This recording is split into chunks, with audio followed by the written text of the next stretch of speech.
Vous expliquer du coup pourquoi cette joie, elle est inaltérable et pourquoi les journées difficiles ou les grandes épreuves de la vie, euh, eh bien, ne l'amoindrissent en rien.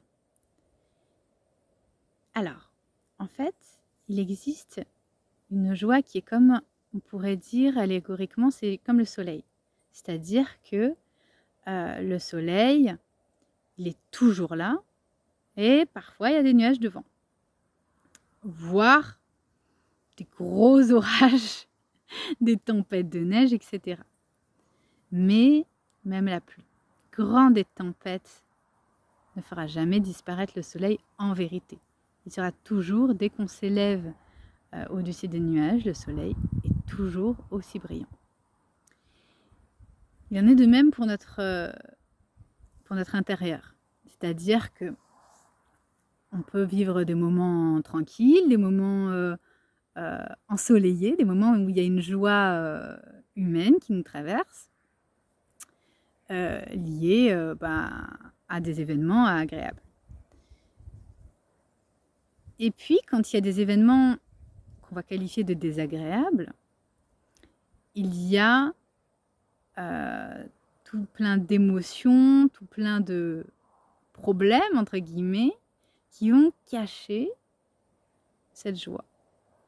Et en fait, notre nature essentielle, c'est de la joie. Je vous ferai une vidéo un jour, j'ai très envie de la faire, sur le fait que pourquoi notre nature essentielle, c'est de la joie, pourquoi quand on est dans la présence, on va le ressentir en méditation, dans les phénomènes d'éveil, etc., il y a une joie indétrônable qui est là. Et en fait, ça, c'est notre nature essentielle. Pourquoi? Parce qu'on est issu du rire de Dieu. Donc ça sera une prochaine vidéo où je raconterai ça. Mais en fait, nous sommes... toute la création est entièrement faite. C'est un jeu. Jeu, on entend dans ce mot-là, qui étymologiquement, il y a un rapport avec la joie, avec jeu, joie, jouir aussi, la jouissance, jouir de la vie. Et donc nous sommes un Dieu qui joue, on va dire. Mais tout comme dans un jeu de société ou dans un jeu d'enfant, on va se mettre des défis, des épreuves, etc. Les jeux, les escape games, tous les jeux ont leur défi, etc. Et puis pendant qu'on joue, même si on a décidé de jouer, je parle pour un jeu de société ou un jeu d'enfant, on a décidé de jouer et pour autant on est pris aux tripes, on veut, on est là, oh là là, est-ce que je vais m'en sortir, etc. Machin. Mais au fond, sauf les mauvais joueurs, on veut continuer à jouer même si c'est difficile. La vie, c'est pareil. Et alors, au fond, on a cette nature essentielle en nous qui se souvient que la vie est un jeu et qui du coup est dans cette joie originelle, voilà, qui nous constitue. Alors, cette joie originelle, qui parfois est cachée par nos nuages intérieurs, nos émotions et nos identifications aux problèmes, etc., on peut la contacter quand on se souvient que jeu est un jeu, quand on se souvient que ces problèmes, etc., c'est notre esprit, pas mind mais spirit, qui l'a créé pour... c'est un jeu pour nous apprendre à aimer, pour nous apprendre à être pleinement dans la vie et pas seulement dans l'existence. Donc on est en train d'évoluer dans un jeu avec des sortes de niveaux, etc. Machin. Bon, voilà, l'image a ses limites, mais quand même, elle est parlante. Alors, dès qu'on se souvient que c'est un jeu, dès qu'on sort de nos identifications, on retrouve cette joie intacte, absolue. Et ces nuages, alors il y a plusieurs choses à en dire. Parce que il faut vraiment en parler de ces nuages. C'est-à-dire que on va pas dire que tout est joie, tout il est beau, tout le monde il est tout gentil et tout ça. C'est difficile ici-bas. C'est vrai. Mais j'avais envie de vous faire un parallèle avec l'exemple du... Enfin, pas l'exemple, mais le concept du verre à moitié à moitié plein, à moitié vide. Et donc, il y en a qui veulent être optimistes et qui, même quand ça va pas bien, ils essaient de trouver un côté bien là-dedans et ils se disent non, mais c'est à moitié plein. D'autres qui sont plus pessimistes et qui disent non, c'est à moitié vide. Et puis, il y a des fois où, même en étant très optimiste, c'est difficile de voir le verre à moitié plein parce que c'est évident qu'il est presque vide. Voilà, il y a des moments dans la vie où c'est vraiment, objectivement, une mauvaise passe. Voilà. Mais même dans ces pires mauvaises passes, et je parle en connaissance de cause, même là, le verre, il est à 100% rempli. Pourquoi il est à 100% rempli? Parce que quand il n'est pas rempli d'eau, il est rempli d'air.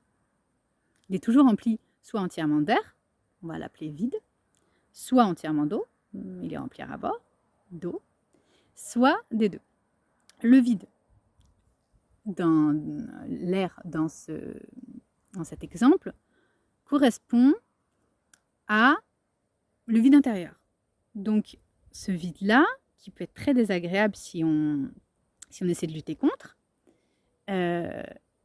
si on l'embrasse, si on l'accueille, il est une source de questionnement, donc de remise en question plutôt. On va chercher aux profondeurs de nous-mêmes et ça va nous renouveler en fait. Il y a des choses qui se déconstruisent, voire des choses qui s'effondrent. Il y a donc avec tous les processus de tristesse ou de colère qui font partie du deuil, puisqu'il y a l'ancien qui est en train de mourir à ce qu'il était. Ça, c'est le vide. Ça, c'est nécessaire si on veut remplir notre verre de quelque chose de nouveau. On ne va pas pouvoir remplir quelque chose qui est plein.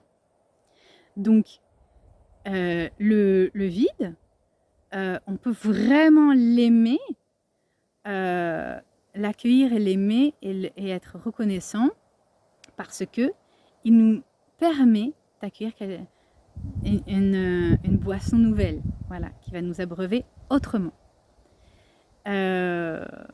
Et après, quand il y a de l'eau, c'est très bien.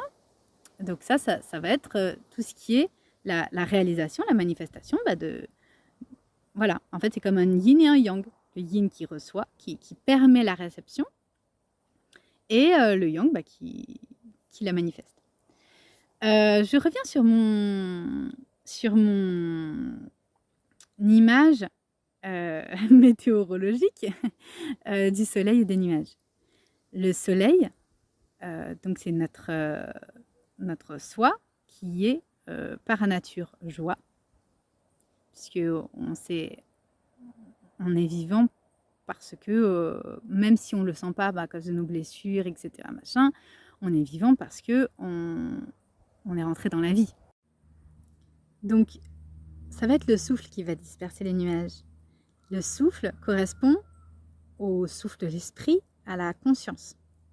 Donc, si on se tient en conscience dans nos émotions, tout en n'oubliant pas que tout ça c'est un jeu, mais sur le moment, je vous dis pas qu'on est dans cette conscience-là au-dessus des nuages en étant dans la joie. On va vraiment, il y a un moment donné où on va devoir traverser la profondeur de nos émotions. Là, on va devoir traverser cette tempête. Parce qu'on n'est pas fait pour être au-dessus des nuages, on est fait pour être sur Terre. Voilà. C'est pour ça qu'on s'est incarné. Sinon, on ne se serait pas incarné. Donc, on va vivre cette tempête à fond. Et en y mettant notre conscience, eh bien, ça met le vent, voilà, le souffle qui va permettre que ça soit qu'un temps. Voilà. Si on ne veut pas rentrer là-dedans, si on ne veut pas de cette tempête, si on s'en protège, on ne va pas mettre cette conscience et ça va durer. Ça peut durer longtemps, ça peut durer une vie, ça peut durer plusieurs vies. Si quelque chose qu'on est en train de traverser, on ne veut pas le traverser, on ne va pas le traverser et ça restera à traverser. Donc ça restera devant nous, tout simplement. On fait du surplace. Si, en revanche, on traverse en conscience, eh bien, la pluie fera son effet et apportera une vie nouvelle, un renouvellement de notre être, un renouvellement de notre existence dans ce qu'il y a à devenir. Voilà. Et le souffle va faire son effet en rendant ça plus rapide. Voilà. Plus il y a de souffle, plus c'est rapide. Plus il y a de conscience, plus c'est rapide. Alors, justement, suite à ça, suite à cette vision-là, je voulais vous montrer un petit exercice que j'ai beaucoup utilisé même dans les moments les plus difficiles de ma vie. Donc moi, si vous suivez un petit peu ma chaîne, j'ai vécu des choses très difficiles, notamment la mort de ma fille de 3 ans par noyade. Donc en termes de choses difficiles, parce que je sais que cette vidéo, pour certains, on peut dire, ouais, elle est un peu naïve, parce que moi, mes problèmes, ici, elle est gentille, elle, mais voilà, moi j'ai des vrais problèmes. Bah, tout le monde sera d'accord que la mort d'un enfant de 3 ans, c'est un vrai problème. Vu d'en bas. Or, donc quand on a une immense émotion très difficile, c'est pareil que si on a une petite émotion. Voilà, quelqu'un nous coupe la route, on est très en colère, voilà, notre enfant meurt, on va pas bien. C'est la même chose, mais dans des degrés différents. Ça demande d'être traversé. Ça demande d'être vécu. Ce qui se présente à nous dans la vie demande d'être vécu. C'est normal. Donc, moi, ce que j'ai fait quand j'ai perdu ma fille, c'est que j'ai voulu traverser ça en conscience. Et donc, je suis rentrée quand j'en avais la force, parce que quand c'est des grosses choses, on doit mettre sur pause, on ne peut pas tout vivre d'un coup, voilà. Autant quelqu'un qui nous coupe la route, on peut le vivre en quelques instants profondément et c'est passé. Autant, évidemment, quand c'est des plus grosses choses, ça va demander du temps. Mais quand j'étais au beau fixe, que j'étais reposée déjà, eh bien, j'allais de moi-même dans les profondeurs de ces nuages-là, dans ma conscience, et comme si je m'étais play, c'est-à-dire, je disais, allez, vas-y, balance la tempête. Et donc, en fait, à l'intérieur de soi, donc vous pouvez le faire, vous aussi. En fait, le truc, c'est juste on va dans cette émotion et on la vit à fond. Depuis vraiment notre chair, vous voyez, notre chair vibrante, notre corps. On ressent que ça nous tord les boyaux, que ça nous arrache le cœur, on ressent la colère qui monte, la tristesse. Parfois, ça peut aller loin, on peut avoir envie de mourir, on peut avoir... Vraiment, ça peut être horrible. Mais ne mettez pas pause. Si vous mettez pause, quand vous remettrez play, vous reprendrez à l'endroit où c'était. Voilà. Il y a pas... Le temps ne fera jamais son œuvre. Ça, le temps, c'est comme sur un bureau, quand on n'a pas traité un dossier, on ne le voit plus parce qu'il y a des dossiers par-dessus. Mais il n'est pas guéri, il n'est pas fait. Voilà, tant qu'on ne l'aura pas fait, il ne sera pas fait. Donc là, c'est la même chose, c'est-à-dire que si on a des émotions à vivre, on met play. On a le droit de mettre pause, parce qu'on ne se sent pas prêt. C'est OK, mais il faut être conscient que ça reste là. Donc, si on en a le courage, on met play, on traverse le pire. Et ce qu'il y a d'extraordinaire, c'est qu'au bout de quelques minutes, je ne parle pas de longtemps, je parle au bout de quelques minutes, toute émotion va au bout d'un moment lâcher, être transmutée et devenir une sorte de présence, soit dans tout le corps, soit dans le cœur. Et cette présence, c'est de la joie.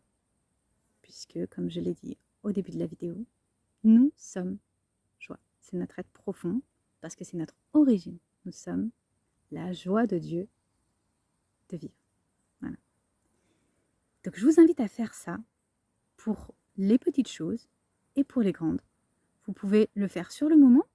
Par exemple, souvent, c'est pas facile parce qu'on est, voilà, je sais pas, mon patron me prend la tête, je peux pas tout de suite devant lui me mettre en colère, pleurer, etc. Donc on peut toujours dire, ah, d'accord, attendez un instant, ou bien je vais aux toilettes, voilà, et puis aller métaboliser, transmuter notre émotion de notre côté, puis après on revient dans la joie.